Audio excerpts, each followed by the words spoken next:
Okay, PragerU video. PragerU releases a lot of stuff now. They have their attempts to groom children. They have live streams. They pull segments from live streams. The Fallen Soldier by Jocko Willink. I have no, they're doing a lot of stuff. They're really trying to build out into a multimedia empire. But I don't think anything that they're producing now is ever going to be as successful as just the regular PragerU segments that they used to do. Wait, I'm not seeing the traditional format for the PragerU videos. Am I just missing it? There's normally like they change those thumbnails. Okay. Check playlists. Ooh, you're right. They're on the site now? Wait, are they not even on the YouTube? They're not even on the YouTube one? Understanding Marxism. The enemy of being is having. Gotcha. Let's understand Marxism, or whatever. Let's go. And we get an animation. You know, we often get those. Wait, what was that like-dislike ratio? PragerU not commanding the same level of, you know, of power. Oh, here's Understanding Marxism, the series. There's a series? I don't know if I can handle 16 minutes and 47 seconds of this. They distill a lot of disinfo into every sentence. You know, let's give this a shot. Let's cut my teeth, huh? Let's test my theory knowledge. Is this just the theory? I'm sure this will be an extremely honest investigation of the theory at hand. Why does anyone still care about Marxism? Karl Marx has been dead for well over a century. I'm sorry, I'm not laughing at his hair, though I should be. Also, it's a very dumb opening argument, but okay. Everywhere Marxism has been tried, it has left death and destruction in its wake. In fact, nothing in the last 1,000 years comes close to the amount of tyranny, terror, and mass murder brought about by Marxist regimes. So true. We're gonna get the 100 more billion stat thrown out here. Yet Marxism lives. It may present itself today as postmodernism, multiculturalism, feminism. Ooh. Man, they're kind of giving the game away, right? How like Marxism is the cause of all human suffering, and also Marxism is just every other political ideology that I don't like, including when they say multiculturalism, what they mean is like multiracialism, obviously. Feminism, yeah. Environmentalism, There you go. or critical race theory. But it's still Marxism. You know what the funny thing is? Critical race theory is informed by Marxist theory. By the way, guys, almost everything,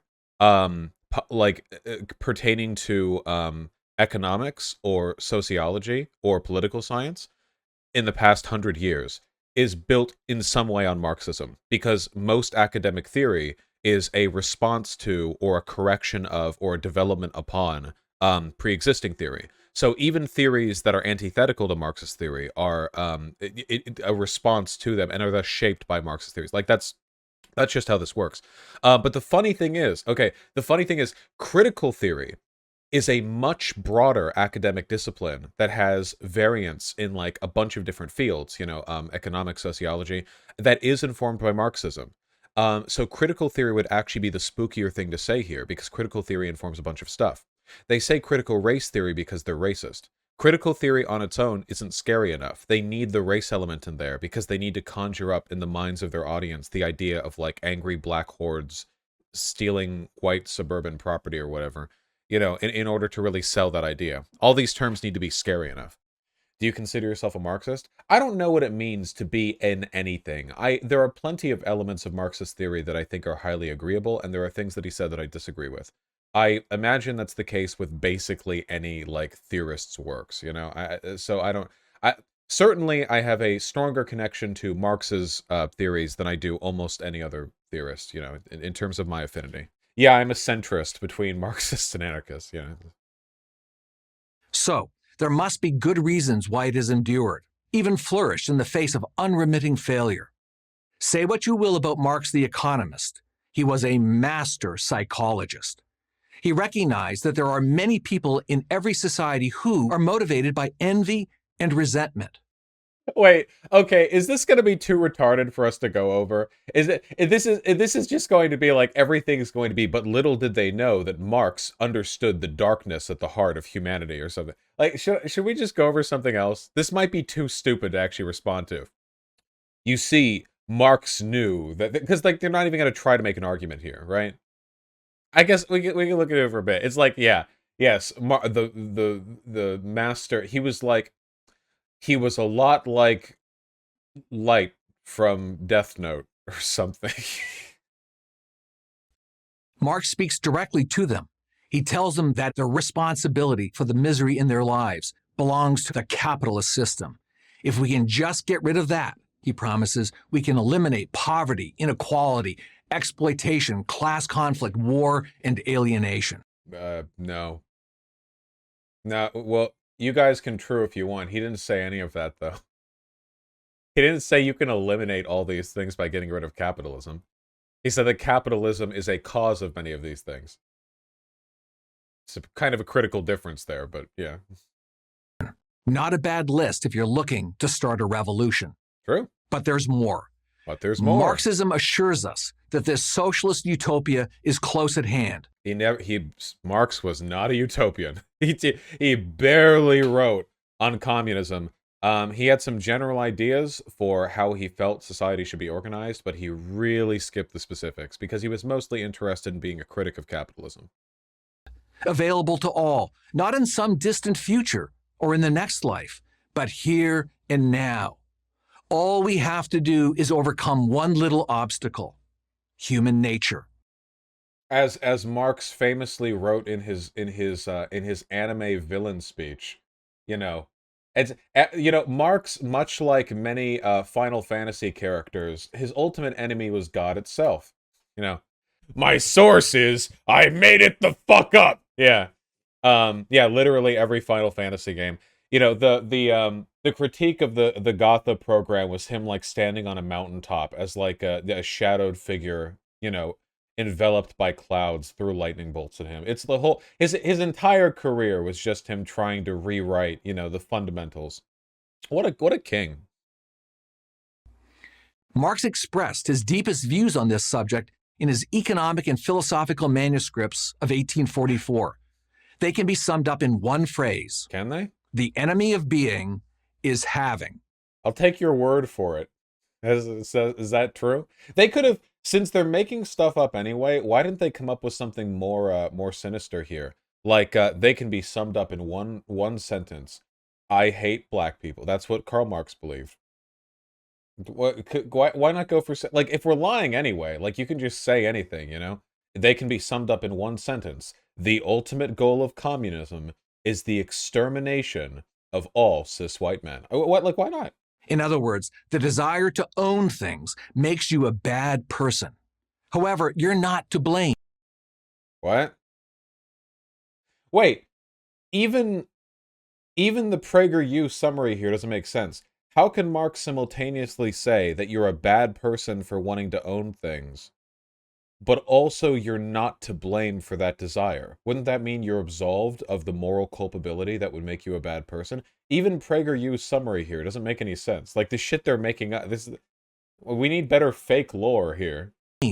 The blame belongs to capitalism. Well, then how is that the most common interpretation of Marx's philosophy suggests that he opposed capitalism because it creates an unjust world of inequality, exploitation, and class conflict.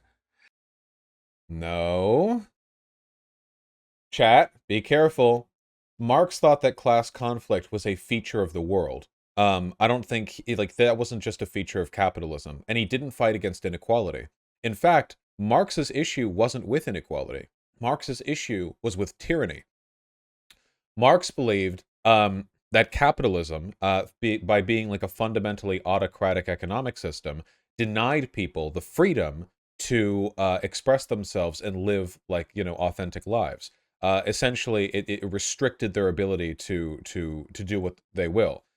He believed, excuse me, he believed that inequality was often a product of this unfreedom, but if the freedom was restored, there would still be inequality. It would just be inequality within a better framework. People often talk about Marx wanting like total equality or even equality at all. Not true. Marx did not write in favor of equality as a virtue in and of itself. He thought that equality was a product, a downstream product, an emergent characteristic of greater freedom, and that was what he fought for. I think it's a critical distinction.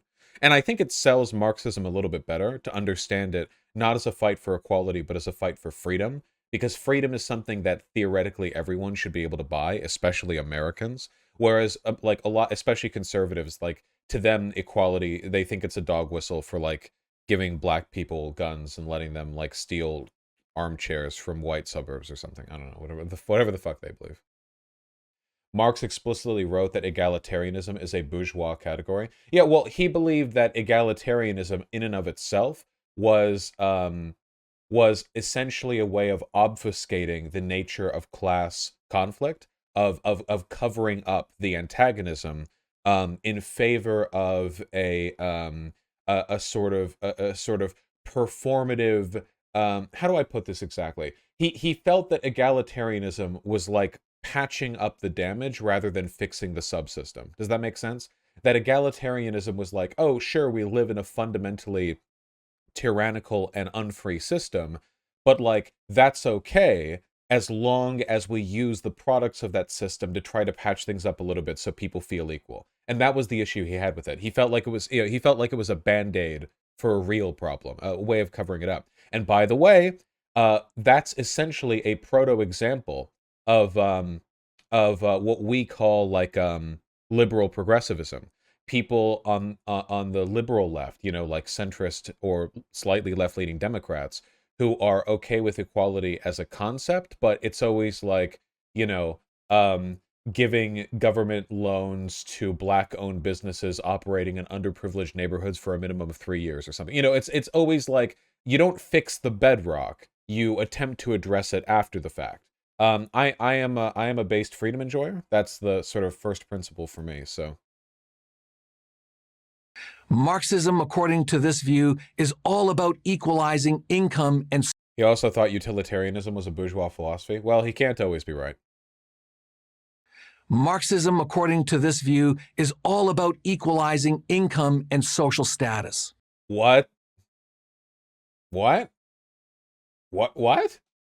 What does that even mean? Wait, wouldn't this be the goal of the capitalist?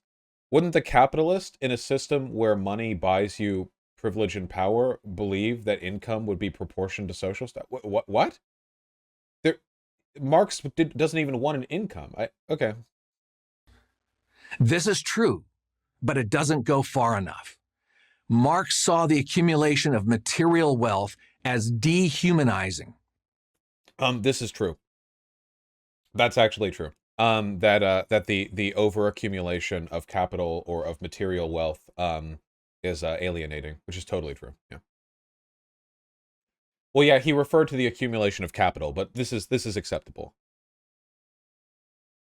The more money and material possessions one acquires, the more estranged one is from his true humanity. You know who else believed this, by the way? Jesus Christ of Nazareth. I know. It's just, I know it's cliche to bring this up, but like, this is a distinctly Christ-like belief. Yeah. This is not, you know, this isn't even one of those soft, like, Jesus would have been a socialist arguments. He specifically said this very, very directly. It was a core tenet of Christianity and still is in theory, you know. Yeah. So, yeah. Very Christ-like man, Marx, you know. And what was that? In the philosopher's socialist paradise, one gets to eat, drink, and go to the theater free of charge and without having to earn a living. Hear, hear. Best of all, you get to do it without the guilt of being a moocher. All you have... Yeah? Yeah, sure, yeah. I don't think people should feel guilty for going to a theater. Sure, yeah, okay. have to do is enjoy yourself. I'm sorry. I came into this a centrist, but you gotta say, you're really selling me on this Marx guy here. I don't know. Or, as Marx put it, you can do one thing today and another tomorrow. Hunt in the morning, fish in the afternoon, and rear cattle in the evening. you're really selling me on this guy here. I don't know. So this was a core component of Marx's arguments. Notice, by the way, how this is about freedom and not equality. Marx thought that the specialization of labor was dehumanizing because in our species being, as humans were in a hunter-gatherer state, humans like did a lot of things. Like a modern worker might be incredibly good at one very specific physical or social task, and otherwise have very little training in anything. Whereas, like a pre-modern human would have had to have been very good at a great number of things just to survive.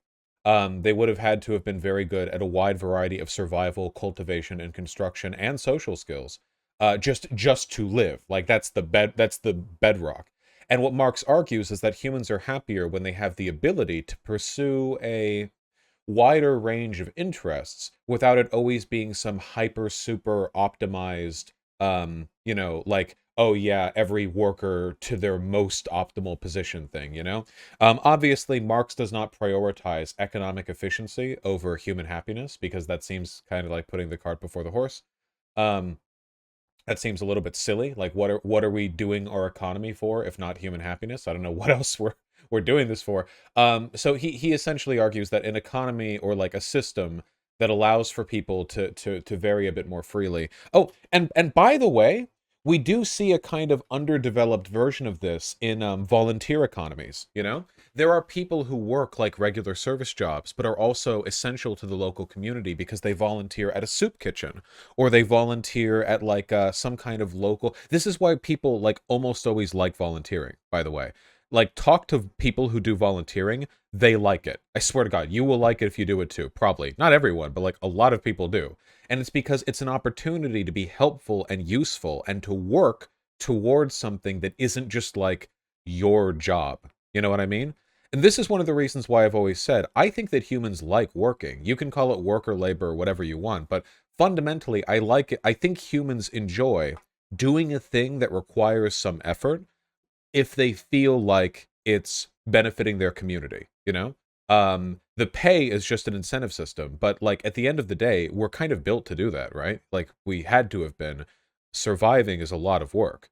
You can find examples of this in other animals, right? A good example would be cats. Cats will get depressed and will demonstrate like signs of self-harm if they aren't stimulated enough. And stimulation for a cat means playing with them. And play for a cat means practicing hunting, doesn't it? I mean, when you play with a cat, like you have like a little toy or like a bird feather ball or something. And they like playing with the cat is them practicing for the thing that they have to do to survive in like a wild sense, right? Isn't that interesting? Because they'll get depressed if they don't do that. There is nothing on Earth that a cat needs to do. They can just sit still all day. They'll still survive. They don't get their food from hunting if they live indoors, but they still like it. And I think that we like it too. I think that the average human, if given the opportunity, assuming you're physically healthy enough to not feel pain while doing so, would really like the experience of getting out there with a group of well-trained volunteers and helping build a house. Now, obviously, there's a lot of like really technical stuff that goes into house building. So I'm not saying you should just be slapping pipes together or whatever. But if it was like, yeah, like this land is going to be like cleared, like do some tilling, like with a group of like 8 or 9 people who are kind of cool, and it's just like, yeah, you spend like 3 or 4 hours in the sun, just chilling, just vibing. And afterwards you're like, yeah, that's a big old patch of land that's all flat now. I think people like that, you know? Anyway, just making a point. People like feeling helpful. Yeah, people like feeling helpful. It's something people like doing. Yes, rear cattle in the evening. That's how in touch Marx was with reality. What? What? I mean, leaving aside that. What? Okay, I'm not a farmer, but I'm pretty sure that in 1844 in the evening, there was probably something a farmer could do with cattle in the evening. There's probably something useful. You can move them from one place to another, maybe, or like say, here, have some food. I don't know. I'm not a farmer. I don't know. This is very weird criticism. But who cleans out the sewers? Yeah, wait, don't you lead them back into, like, the pens or something? I don't know. Okay, whatever.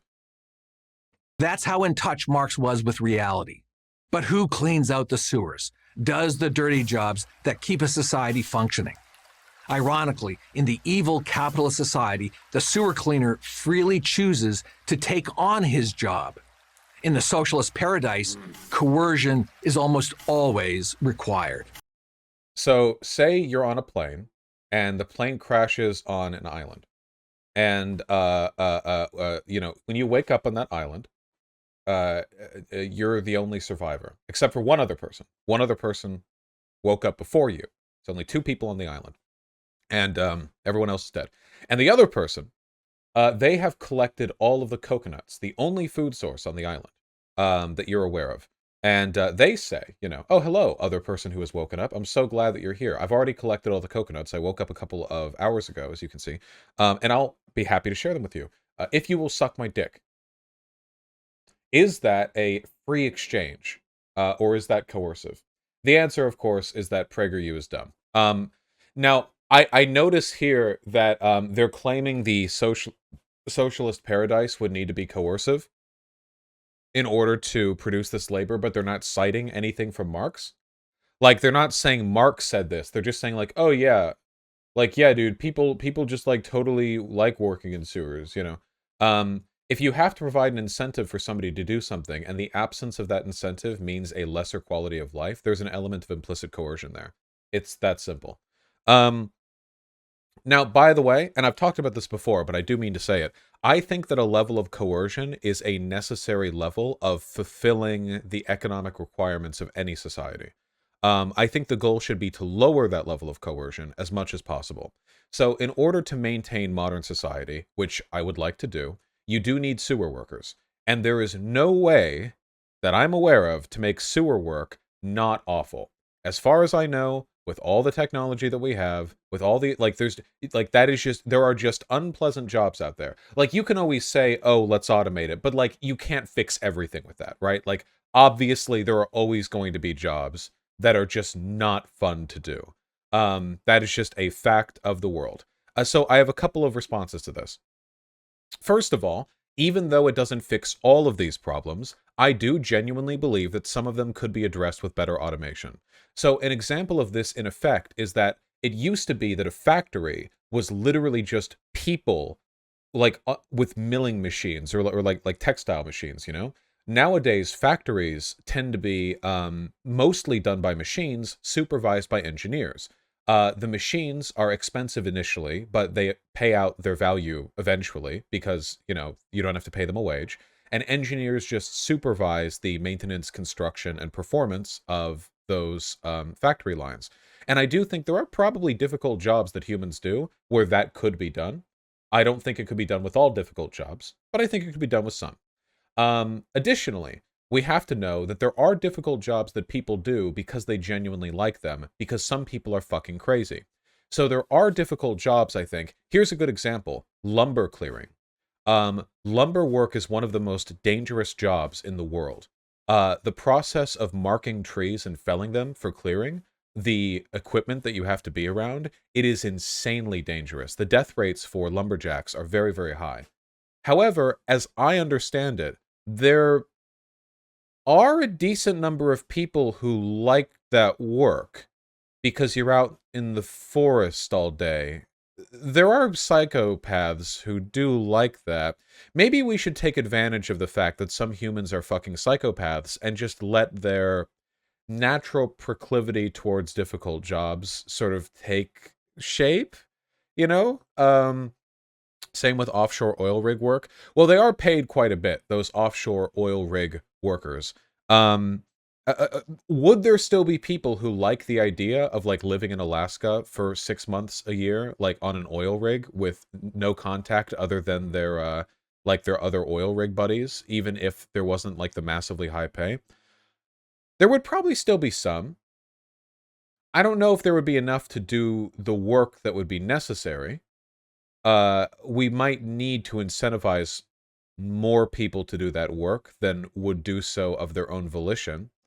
Another argument that I think you could fairly make is there might be some jobs that aren't that necessary. Crab fishing, for example, can be very, very dangerous. Say nobody wants to do crab fishing work. Okay.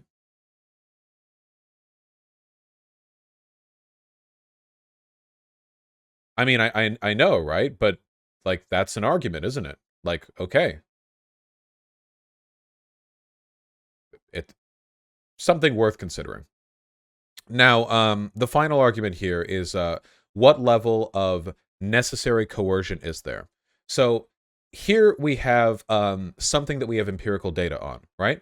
Now, from the info we have with regards to welfare states like Norway and stuff, being given strong welfare systems or a universal basic income doesn't decrease people's likelihood to pursue work. Isn't that interesting? In America, people who don't work live pretty bad lives. Like, the baseline welfare stuff is not good. And people who don't work in, say, Sweden enjoy a higher standard of living. Not perfect, but a higher standard than here in America, in Norway as well. Higher standards of living because they have a much stronger welfare net. But in spite of the fact that the level of coercion is greater here in America, there doesn't seem to be any evidence that a stronger welfare net decreases people's likelihood to work. Isn't that weird? Like, the logic of capitalism is that you incentivize people to work by giving them a chance to escape the deprivation of poverty. But even in societies where the bar for poverty is way higher, like it's harder to fall below that line, people still work. It's kind of odd, right? I don't know. Maybe all we would need to incentivize people to do difficult work is a little push in a socialist system. You know what I mean? Maybe just a little bit of a privilege, a little bit of an acknowledgement of the hard work, maybe a slight allocation of luxury goods would be sufficient. One thing that's important to understand is that any transition to a socialist economy is something which should be done very carefully and deliberately. And these are questions that we can answer along the way. What do you think's going to happen in a responsible socialist society if, like, sewer work isn't getting done? Do you think that, like, the local political leaders are all just going to get in a huff about it and everyone's poop is going to clog up and, like, everyone will die or something? I'm going to guess, assuming that they're reasonable, and I would like to believe that they would simply think of ways to incentivize people to do that work. That is to say, we'll find the balancing point when we get there. The fact that people don't all quit work when the welfare net is higher up, as it is in the Scandinavian countries, is proof that the level of coercion used to incentivize people to engage in this kind of labor now is unnecessary. It's the poverty net that we have in America exists purely to facilitate misery. It is not about giving people the necessary push to work. And a better world exists. We know a better world exists. This is not the threshold that we need to keep the incentive level at. How do you respond to the argument of, like, we need to pay people a lot, otherwise we won't have good doctors? I mean, Cuba exports doctors, in spite of their relatively like economic level of deprivation. There is, for something like a doctor, you get a natural reward for the work that you put in outside of income. I'm not saying that reward is sufficient, only that it's present, and that's respect and community value. Anybody who works as a doctor will feel like they're contributing to the community. It's impossible not to. You supervise people's lives. I would hope that in any economy, people are becoming doctors not because they want to make money, but because they want to save human lives. I would like to believe that would be the main reason they're doing that. That would be my hope. You know, you want to make sure that people are being sort of pushed by the right incentive structure. What would you say to they have a different culture, so it works over there? That's kind of a cop-out, right? Like, that's just something people say when they don't have a real retort. Like, oh, well, things are different there because they're different there. You know, like, okay. You can change cultures as well. Like, culture in America changes constantly. So it doesn't, even if that was true, it wouldn't matter, you know, but it's sort of still kind of like a unfalsifiable cop-out. Anyway, let's continue. Marx never bothered with such messy details. He left that to others. Unfortunately, well, Marx was primarily... Wait, hold on. If Marx never bothered with those details, then how are you inferring how he would incentivize this labor in a socialist system. So you're just making it up? Like, Marx would have wanted this. Anyway, Marx didn't bother to say what he would have wanted. Oh, okay, so you just... My sources! I made it up! We need to get a voice... We need to get, like, I need to get, like, on my OBS key, like, a thing I can press for that. Paradise with such messy details. He left that to others. Unfortunately, those others always turn out to be megalomaniacs, like Lenin, Stalin, Mao, Castro, Pol Pot, and Hugo Chavez. They were the ones who brought Marx to life and in the process caused tens of millions to suffer and die. I don't disagree with this. Yeah. I think, so here's the thing, okay? I think we have to acknowledge a fact of the world, and it's that it is probably not a coincidence that, like, Marx's works have been used as inspiration for the ideology of a lot of really bad... Was Castro bad? Castro should not be put near Stalin or Mao or any of that shit. I'm trying to address the broader point here. I'm not here, like, saying they're all fucking genocidal maniacs. Yeah. But I'm talking about, like, the broader point here. Now, I don't think it's a coincidence that, like, Marxist ideology has been used as a justifying mechanism for dictatorships in many ways. And I feel like there's a reason for that, okay? And I feel like the reason for that, Marx was principally a critic of capitalism. And most everyone in the world right now lives under capitalism, which means that the arguments provided by Marx remain to this day some of the most salient criticisms of the society that we live in. Most every poor person around the world, not even poor people necessarily, like everyone, but especially poor people, when they hear arguments derived from Marxist theory, like, are going to nod their heads a little bit. They did. I mean, it's not a coincidence. Marxist language has been used to facilitate political movements in almost every country in the world. Everywhere. Even here today in the United States, in Western Europe, in like everywhere. Because a lot of what he said was true and based. Now, it should be noted, it wasn't just leftists who did this. Hitler also did this. Everyone does this. One of the things that Hitler did to bring the disaffected working class towards him when he was still consolidating power was he published a list of economically, not Marxist, but like pretty left-wing economic principles that he wanted to adhere to when the Nazis took over. And it was a way of saying, like, hey, you know, Aryans of Germany, like, I hear your cries. We will... Because, of course, in Hitler's logic, like, this was all a racialized thing about saving the white Germans from Jewish banking control, right? But nonetheless, when you ignore the racialized elements, and you shouldn't, but looking past them for a moment, the basic arguments he was making were anti-capitalist ones. And then Hitler took power. Did he do any of the things he promised to do? Nope. He lied about all... He made it the fuck up. He lied about all of it. He was a ruse. It was a ruse. It was a meme. He bamboozled them. And then he did the Holocaust. It was bad. Yeah, it was, he lied. He lied about all of it. The issue is, like, when it comes to getting the working class on your side, Marxist arguments are the thing that you want to go towards because they're the most effective at pulling people towards your side, aren't they? I mean, massively so. They're so good. Even derivatives of Marxist arguments, even when you get down to, like, social democrat tier stuff, that's still built on Marxist ideology. The original social democrats were just socialists who believed in reformism, you know. Social democrats in the early 20th century weren't like modern soc dems. They believed in socialism, proper socialism. They just believed in reformism as a mechanism for getting there, whereas Marx was 50-50 on reformism versus revolution, depending on the society that he was referring to. He actually thought that reformism might work in America. You know, God bless him. Modern soc dems are cucked, of course, but the point that I'm getting at here is that, like, Marx informed all of this. So why have all these crazy dictators, like, pulled from Marx's works? Well, because Marx is really convincing.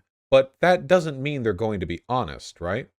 Like, think of how many crazy leaders there have been who have claimed to be, like, the divine arbiter of their religious like leader, and then have just been lunatics. Think of like all the shit that like Jesus's name has been brought up in. That crazy Chinese civil war that led to 30 million people dying because some brother of an emperor thought that he was the reincarnation of Jesus. All of the crusades, yeah, the Taiping Rebellion, yeah. Like all tens of millions of people have died in Jesus's name. Now, I don't think that those deaths have anything to do with the ideology of Jesus Christ at all. I just think that Jesus and the stuff that Jesus said were, a compelling and charismatic banner to rally people around. And oftentimes that charisma is weaponized to justify dictatorships. You understand what I mean? This is why I say what I say here. Yeah, I think that's the reason. I think that's the reason why this stuff crops up so often. I tell you, the modern day political and economic ideology of the United States of America has as much in common with Marxism as the Soviet Union did back in its day. I'm serious when I say this. Apart from a very thin veneer of socialist aesthetic, you put Marx portraits up or whatever. Apart from that, there was no. I am deeply thankful that Marx did not live to see the ways in which his name was invoked. Jiquan was just a peasant, not a royalty. A peasant declared he was the reincarnation of Christ and killed fucking 20 or 30 million people? Holy shit. What a king. God damn. He didn't even need to be a fucking royalty. He was just a random ass guy.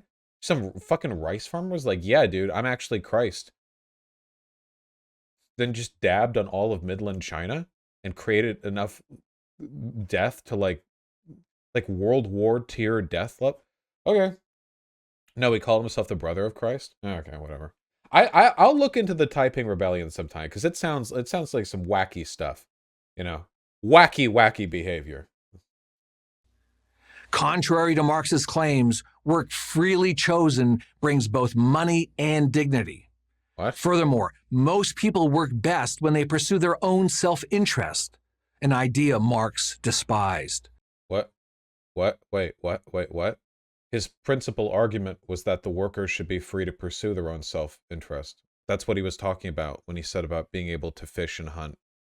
What? Yeah, Marx loved self-interest. That was like his favorite thing. That was like the main thing. What? Yeah, earlier in this video, this is contradicted by earlier stuff in this video. It's okay. To him, self-interest turns everyone into Ebenezer Scrooge, greedy, grasping, and unfeeling. What?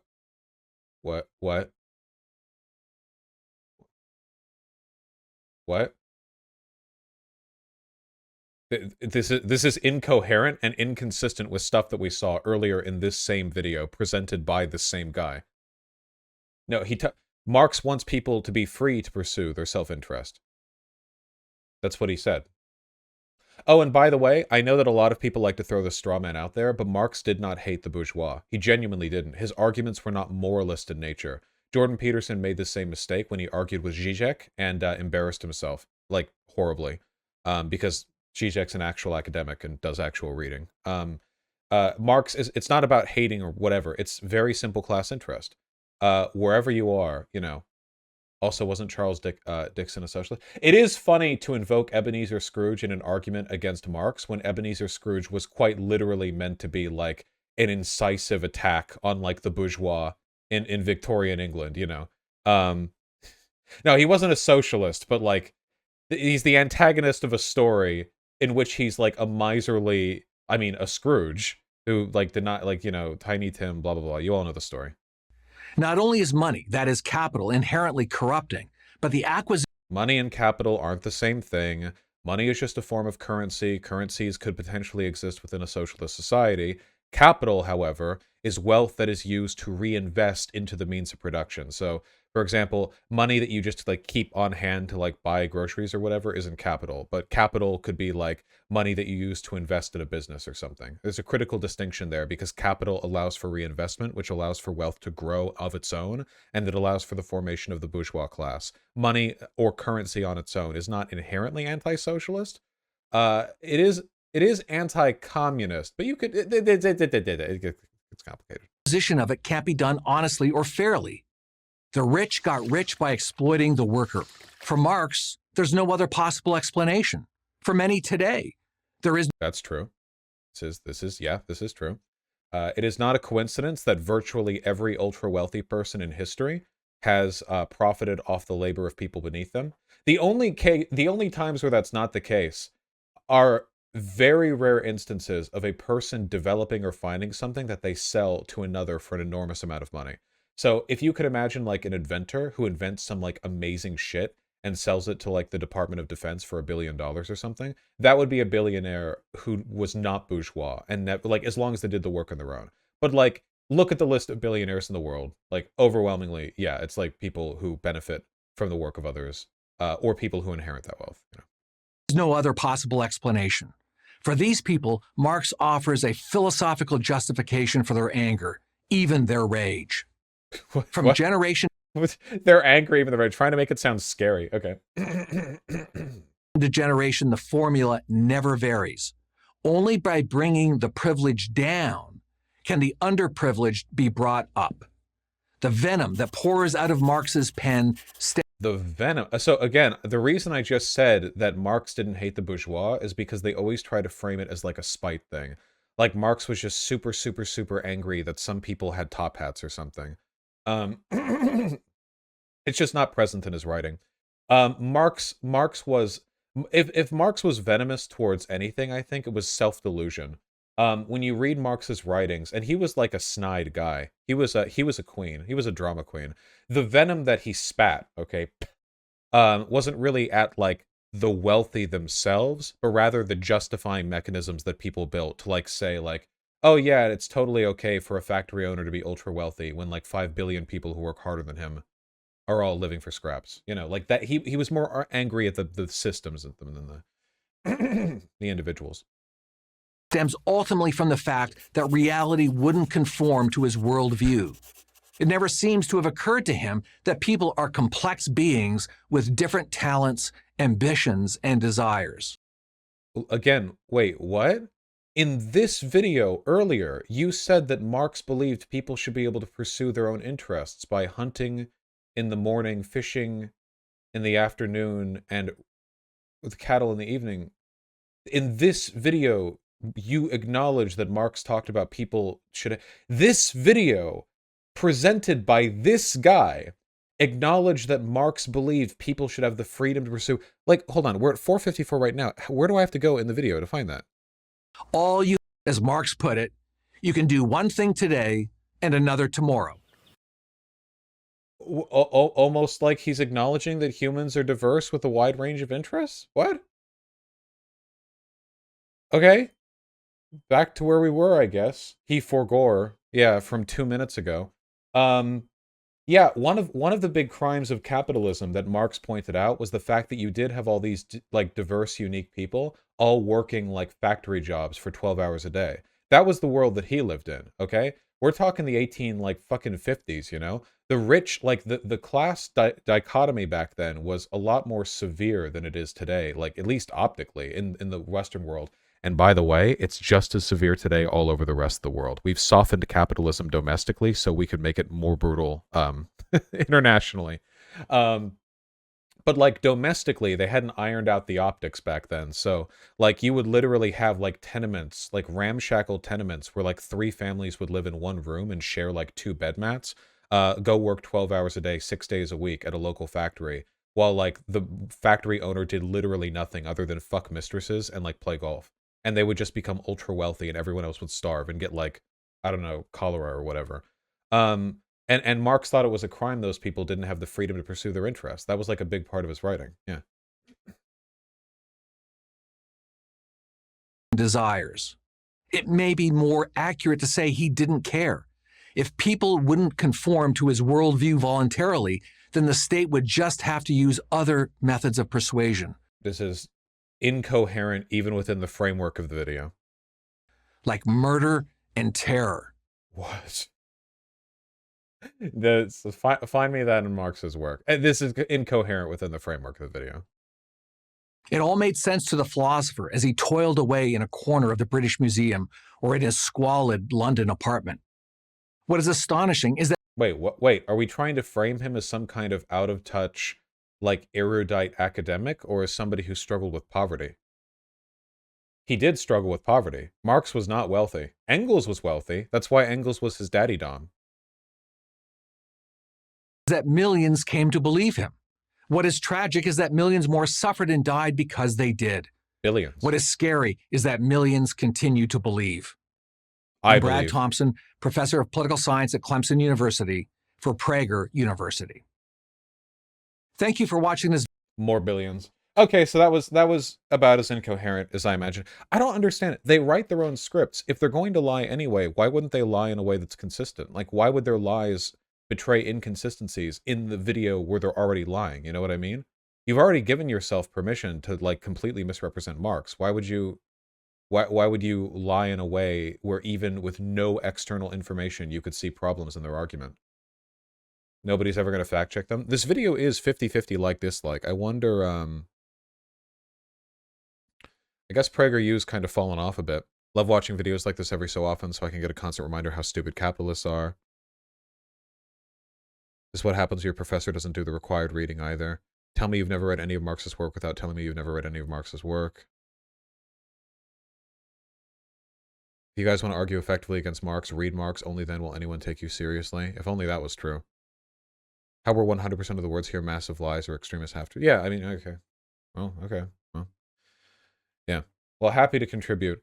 I really do think, look, I'm not one of those big, like, read theory types because I genuinely believe that people treat it like dogma and it's super cringe. But, like, Marx was a super smart guy. So even if reading his theory is like you read companion literature where, like, more modern Marxist theorists have sort of packaged it together into a basic list of essential arguments, I still think that's valuable. What are good criticisms of Marxism? Well, there are economic principles of Marxism that I'm not an econ major, so I'm not like fully qualified to talk about or understand them. But as I understand, they're heavily contentious. Marxism has been developed for the past century and a half. That's how all theory works, you know. It's not about dogma. Like it's about sort of the discursive, or you might even call it the dialectical advancement of an ideology by, you know, competing versions of its sort of refining the don't say that, it's literally a dialectic. Whatever. Anyway, there are economic suppositions he makes that I don't think have held up that well. I think that the strongest stuff that Marx ever wrote, I think, were social critiques of capitalism. Of course, I'm a sociology major, so that's where I'm going to like come from. That's what I'm going to see and what I'm going to look for. But the social critiques he made of capitalism, I think, were brilliant. And I think they've held up pretty much like perfectly. Like the social stuff.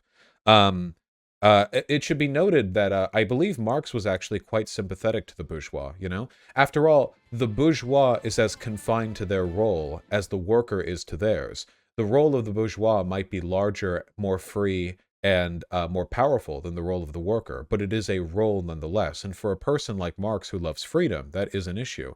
I believe Marx wrote, well, I don't know if I could say extensively, but he did write specifically on marriages in bourgeois families. See, peasants marry for love back then.